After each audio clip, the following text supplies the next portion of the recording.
का आधार यही शक्तियां हैं और हमारे जीवन का आधार भी यही शक्तियां हैं और हमारी सुरक्षा का आधार भी यही शक्तियां हैं। बोले कौन है?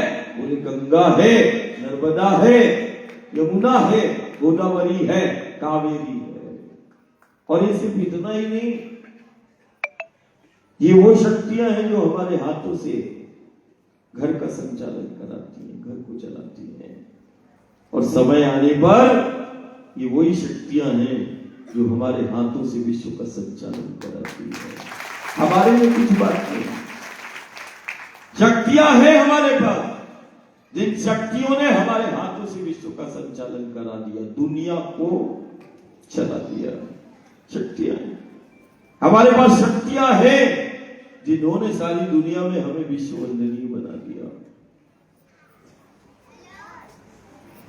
शक्तियां घर को ही नहीं चलवाती, हमारे हाथों से दुनिया को चलाती है।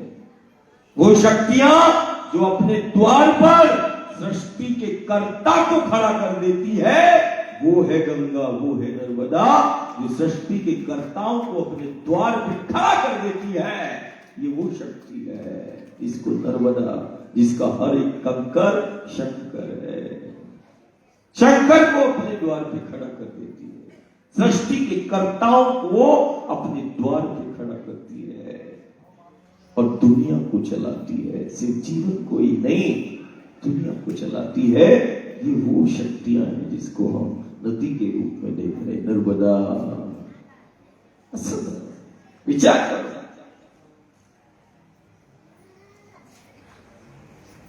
एक ऐसी शक्ति जिसका मात्र दर्शन,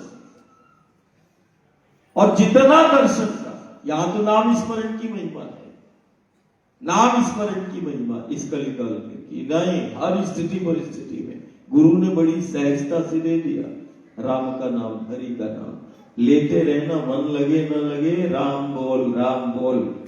ये दादा का भी महामंत्र है और गुरु सत्ताओं का भी महामंत्र है। युग साक्षी है, सदी साक्षी है।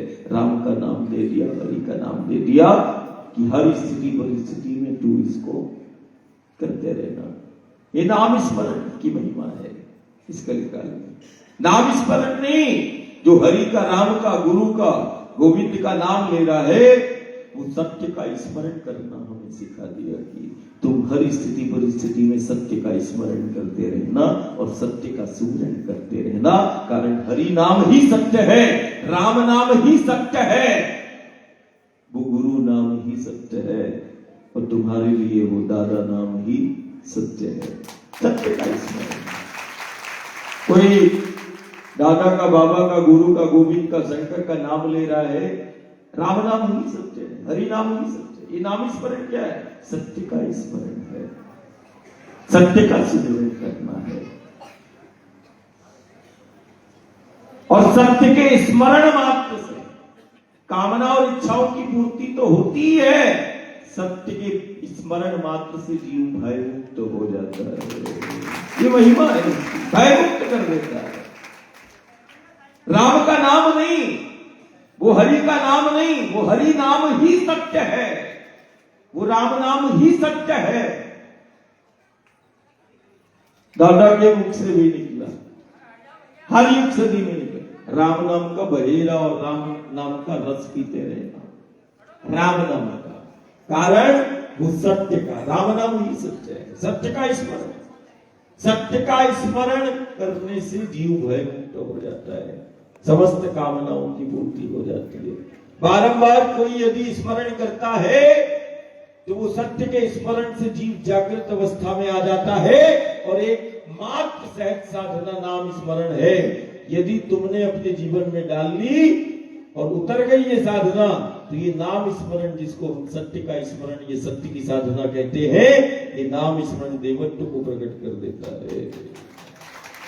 क्या कर देता है? देवत्व को प्रकट कर देता है। अब इस कलिकाल में नाम स्मरण की महिमा है और भूमंडल पे एक ऐसी शक्ति का प्राकट्य हुआ जिसके दर्शन की महिमा है। तो वो भूमंडल में और ब्रह्मांड में एकमात्र शक्ति है जिसके दर्शन की महिमा बताई गई, वो मां नर्मदा है।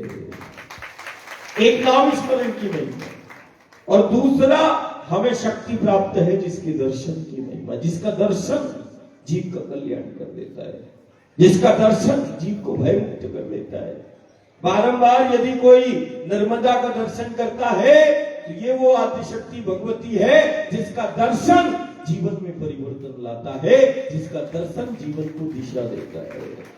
और दर्शन मात्र से जीवन को दिशा देने वाली और दर्शन मात्र से दशा में सुधार करने वाली ये वही भगवती है जिसको हम मां नर्मदा कहते हैं। दिशा भी देती है और दशा में परिवर्तन भी करती है। ये वो आदिशक्ति है। जितना दर्शन का महिमा उतना उसके पथ पे चलने की महिमा है। देखो साधु को, संत को ध्यान, इसी पथ पर दुनिया का एकमात्र पथ है। कोई यदि किसी से पूछे कि बताओ भाई जहां चलना साधना कहलाती है, जगत में वो कौन सा स्थान है जहां चलना साधना कहलाती है, तो वो केवल नर्मदा का पथ है जहां चलना साधना कहलाती है। और एक ऐसी साधना है चलना, जहां चलने से दुनिया के अंदर, इस भूमंडल के अंदर जहां चलने से परमात्मा और ईश्वर का मिलना हो जाता है, वो नर्मदा का पथ कहलाता है।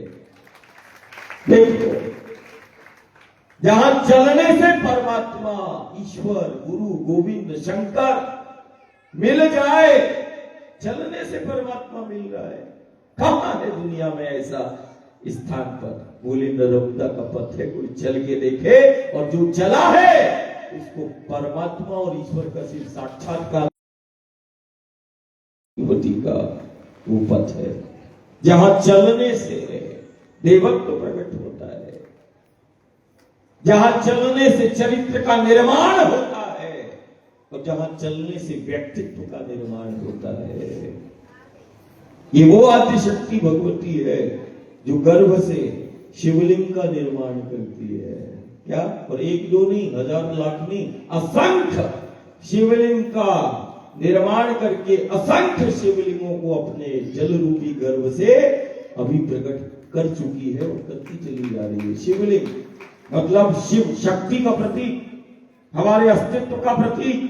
शिवलिंग प्रतीक है इस ब्रह्मांड का और शक्ति का। और जो शिवलिंग का पूजन कर ले वो शिव शक्ति दोनों का पूजन हो जाता है। असंख्य शिवलिंग का निर्माण करने वाली, विचार करो, दुनिया नदी के रूप में देख रही, ये आदिशक्ति भगवती का कौन सा स्वरूप है? एक नहीं, दो नहीं, हजार नहीं, लाख नहीं, असंख्य गर्भ से